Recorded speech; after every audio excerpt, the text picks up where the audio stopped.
Did you know you can now register for the 7th annual Osmosis Con taking place October 10th to the 12th, 2021 at the Bahia Resort Hotel, San Diego? We have exciting news. You'll now be able to attend this renowned event in person in San Diego or virtually through a dynamic online community. Cynthia Hetherington and the HG Group consistently deliver the best training at this open source intelligence skills building conference, and this year is no exception. You can learn more at osmosiscon.com. I want to talk to everybody today about ScopeNow.com. ScopeNow has been a big-time sponsor of this program for quite some time, and I just love their service. I've been using them since the beginning. I'm one of their beta customers, and it's been so awesome to see them grow into the business that they are today, and just how they just keep reinventing themselves and pushing themselves to get more and more information. What it comes down to is ScopeNow is a tool that you definitely need to use if you do social media investigations, any internet research, and really spending less time digging around and looking for information. I think is one of the best points of how ScopeNow can help you. Their AI platform, their analytics are amazing. You really get an idea of what you need. You're reducing the time, you're reducing the manpower that you're spending on doing this research, because they're essentially doing it for you, and they're doing it correctly, which is most important. One of the new things that they're actually offering is this flagging system where you can flag behaviors and really highlight and look out for fraud. If you're doing a lot of fraud research, this is a fantastic tool, and you can set up alerts. So you have particular people that you're looking at, you can actually set up alerts to get notifications when the criteria that you set up is actually is flagged and goes off. It's really, really amazing. And their relationship and association analytics are top notch, really cutting edge and really, really cool. When they brought that out on version 3, it was a game changer. I mean, really being able to see how people interact together and having that relationship, analysis is really, really something that's cool. One of the other things about being involved with ScopeNow is their ability to offer webinars. Their team is cutting edge on putting together and getting out really, really great content. If you're a member of ScopeNow, if you know who they are, you've seen them around on LinkedIn, you'll know that they're constantly doing webinars on these new websites that are coming out, and they're really staying on top of it. And don't forget, any reports that you generate, you can actually white label those reports and put your own logos on and really make them look professional, which could equate to more billing for you as well. So check them out today. It's www.scopenow.com. They're a great, great company. They should be one of the tools in your toolbox, along with whatever kind of search engines you do. You need to make sure that ScopeNow is a part of that suite. Scopenow.com. Are you an investigative professional? Have you heard about the investigatorstoolbox.com? Check out this exclusive online community for networking, learning, and data resource management. The Toolbox is a one-stop shop for all your investigative needs. Check out our robust collection of forums, our comprehensive learning page, and our expansive library of OSINT research tools. We've just released an app for both iOS and Android, so you can access the site seamlessly right off your phone. We have also partnered with some amazing companies like Crosstracks, Delphoint, IRB, ScopeNow, the Hetherington Group, PI Magazine, PI Gear, Merlin Locate Services, Parabin, the PI Institute of Education, and so many more. They're offering over $1,250 worth of discounts and benefits exclusively to community members today. Use code PIP201836 and save 10% on your membership. That's www.investigators-toolbox.com.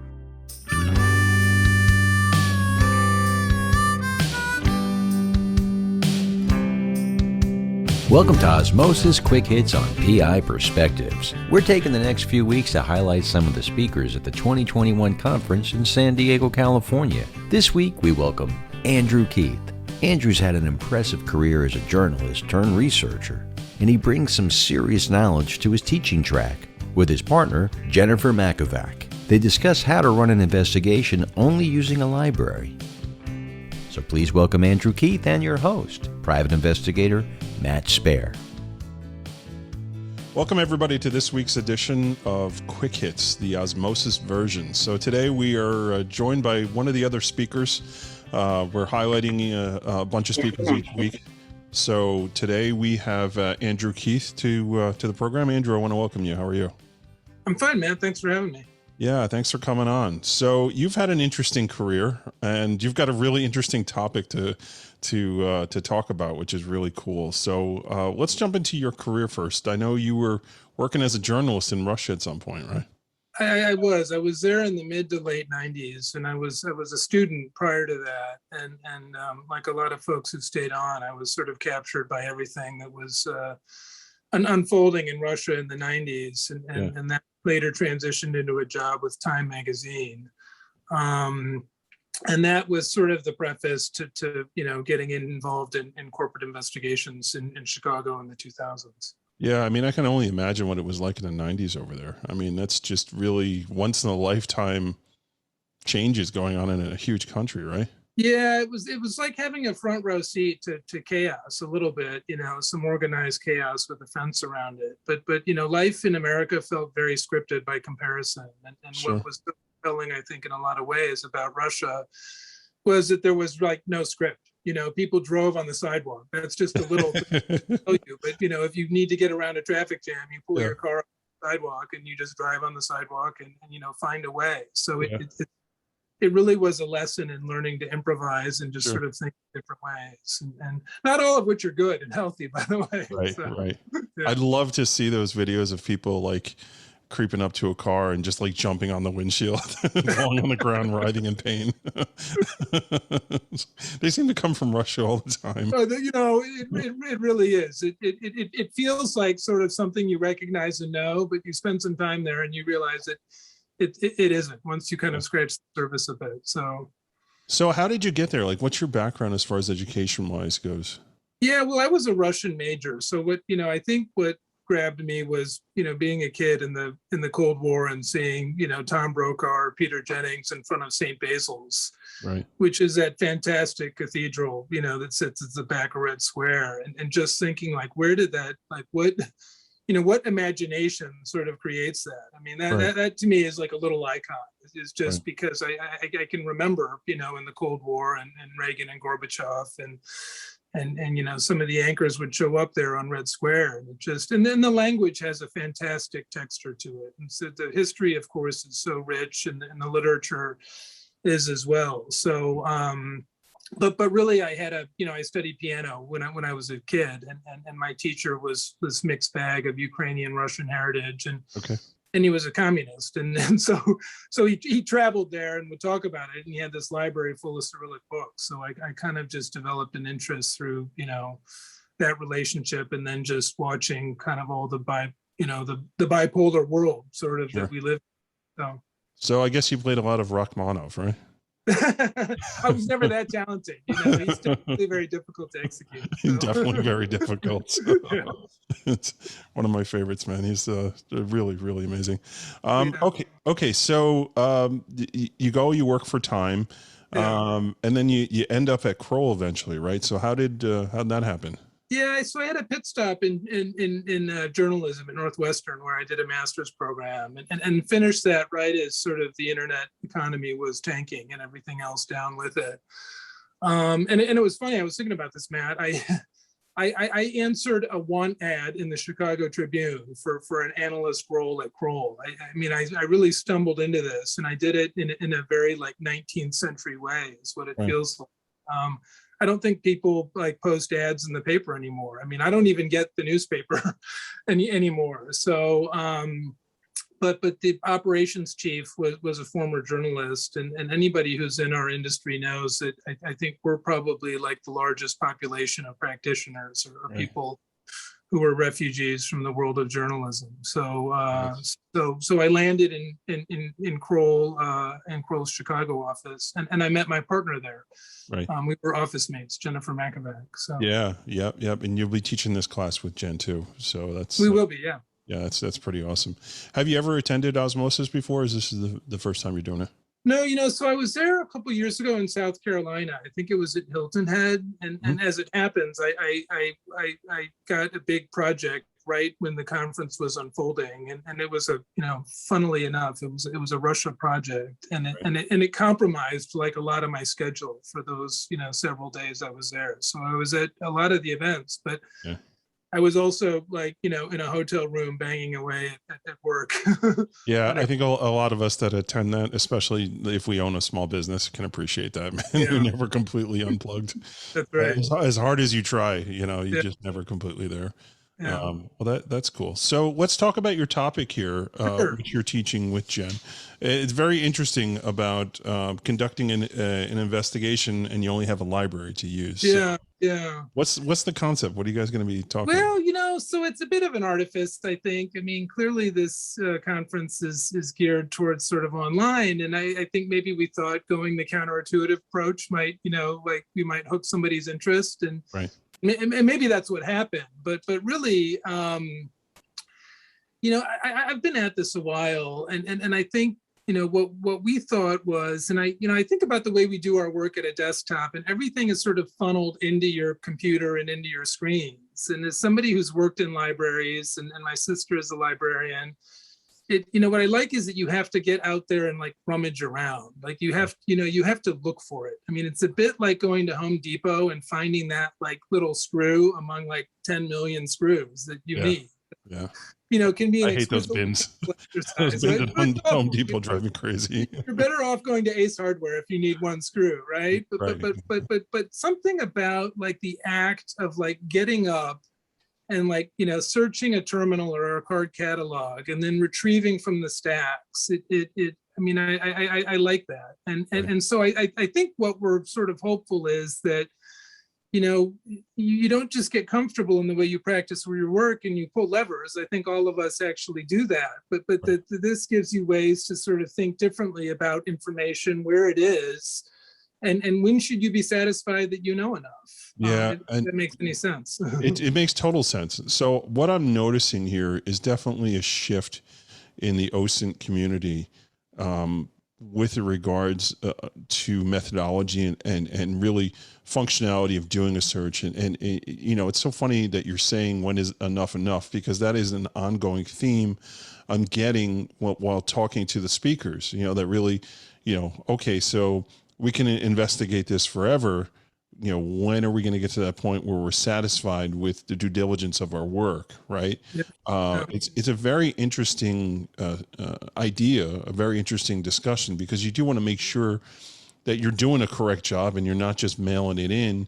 And the interesting part in the shift, and the reason why I think the shift is happening, is there's so much technology out there. There's so many shiny little buttons that can help us get what we need to get, but it's constantly changing. Right? The stuff that was available 2 years ago may not be available now. And having the good background of having methodology and understanding, okay, that tool is not good. What am I going to do next? So that's why like classes like yours that's exciting to me, right? It's like blowing it off the grid, and let's talk about how we really, really need to get this done. It's very Sherlock Holmes-ish, right? Well, that's our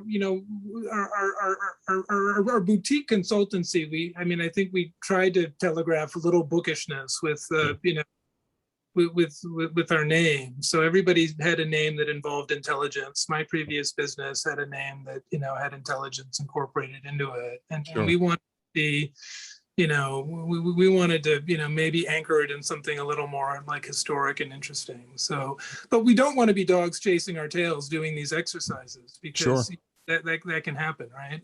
No, it can totally happen, and just being organized on things, I think, is the key, right? And that's the shift that I see happening, right? They're teaching folks that attend these events like how to be better organized, essentially, so it helpful, right? It definitely picking up little tips and tricks there, and obviously the relationships that you have when you're there and you're live and you're in person, you get to hang out with people and really pick their brain a bit over a cocktail or whatever. It's really awesome. So Jen and I guess you and Jen, you met at Kroll, correct? We did. That's right. Yeah. Okay. So there was a department, a 221B, I guess you guys are working on. Can you explain what 221B is to folks? Yes. So that's our business is 221B Partners, and we decided to team up, and we talked about it a little bit. over time, we developed a great working relationship, and we have complementary skills, I think, and that's important to have a partner. And but we settled on, I'd taken some trips to London to go to some conferences, and gone to, as it happened, I was at a hotel on Baker Street, which was like down the street from the Sherlock Holmes, the residence. And they have a little museum in there and like a shop with kind of artifacts and curio stuff. And so we decided, there were two of us, and it's not like, pretense to brilliance. Trust me, we just liked the reference, and we, liked the stories. And so we thought we, take a different approach. And so we called ourselves 221B Partners. So, nice. And we wanted to like steer clear of kitsch. So it's just, that's really all there is to it. It's so there's no Watson and no Holmes, right? No one's wearing a hat. There isn't. Not that anybody can see, right? Where's the hat, bro? I've got one on the dashboard of my car, There you go. That's great. It's great. Yeah, really, yeah. Are you a Downey guy or a Cumberbatch? Who do you think Devin played him better? Well, so Cumberbatch is, I think, just a very talented actor. But the Downey movie was a different take. So, but I think in our in our idiom, Jennifer is Holmes and I'm Watson. So well stated, my friend. Spoken like a true partner. Doesn't want to upstage the other one. That's well done, sir. Yeah. That's great. That's great. So what do you hope that people attending your class at Osmosis, what do you hope that they'll walk away with? Yeah, we talked about it a little bit, but I really hope that, that don't get in just sort of the formulaic habit of doing the work. I mean, when we spent a lot of time in libraries and in museums, and I was struck by, in some cases we were looking at sort of 19th century books, and there would be these vivid descriptions about people, and it was almost like something you would see in today's day and age on a Facebook profile, So we the stuff might come in new packaging, but all that information is around and has been around, and so what's new is really old to me, and I hope what people, and there's one illustration we have in our deck of an entry from the Illinois Attorney Registration and Disciplinary Commission. And it's just, it tells you when an attorney got his license. And then we went and we looked at an old Sullivan's, and it had an expansive professional treatment of the same attorney. And so if you were just online and you saw that he has, malpractice insurance, this is, where he graduated from, this is his birthday, there's no record of disciplinary action, that might be like all you'd find out about him. But if you were to go to a law library somewhere and pick out an old Martindale's or Sullivan's, you would get like an extensive professional history. You'd get like the college information, the undergraduate information, where he was in-house. And so, I think it's like, I don't want to say think out of the box, because I sort of hate that expression, frankly, but don't, as we were talking, like this, when you're at the desktop, it all comes to you, but there's something about the exercise of getting up and having to look and having to source it. And you don't have to do that, obviously, for every case or even every 10th case, but just, being creative and strategic about how you get information, if that makes sense. Yeah, that's absolutely great. Okay, so final question here. We're highlighting Loki, the series on Disney, and that series talked about variants, people running around doing looking like you, but are doing absolutely different things. So if there was some variant of Andrew walking around the world here, what do you think that variant would be doing? So right now I'm going to say something that's sort of odd. I just came back with my family from holiday in Iceland, and we did some tours, and we stopped for lunch at a tomato farm. Okay. And they were growing these like hydroponic tomatoes in this greenhouse, and it was adjacent to a horse farm that was owned by the same business. And then they had lunch and some of the most like delicious food I've had in the last 5 years. And I thought like that would be a fun business to sort of like organize and own. And so it's I'm not like, I haven't quite expected to be in that position where I would want to grow tomatoes, but Well, that guy's got a good business model. I'm sure his fertilizer's super cheap. You know, they It's literally right across the street. and the buses of Western Europeans are just gorging themselves into that business. Exactly. The food and the tomatoes. Getting fat on tomatoes. Exactly. Well, Andrew, I really look forward to seeing you in a couple months out in San Diego, and I'm looking forward to this class. I think it's so interesting, and even, you know, what's different this year as opposed to other years, I feel like there's really been that shift, like we talked about earlier, to really teaching people the methodology of how to do things. I'm very excited that you're a part of this, and I look forward to having a tomato with you in San Diego. Well, thank you. I look forward to it as well, Matt. Yeah, thanks for joining. Thanks for everybody for tuning in, and we'll catch everybody next week on the next show. Take care. All right, bye-bye.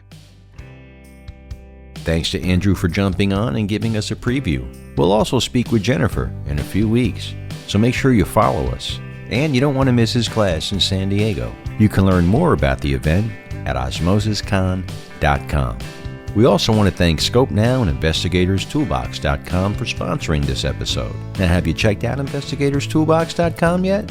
This dynamic resource community for the investigative professional is a must-have. So use code PIP201836 to save $20 when you join. And you can sign up through the app available on iOS and Android platforms, basically any smartphone. If you have a question or comment about the show, email Matt at matthews@satellitepi.com. And you can find him on LinkedIn, Instagram, and Facebook. We want your feedback to bring you the best shows possible. And we'll be back on Monday with a new show. So make sure you tune in and stay safe out there.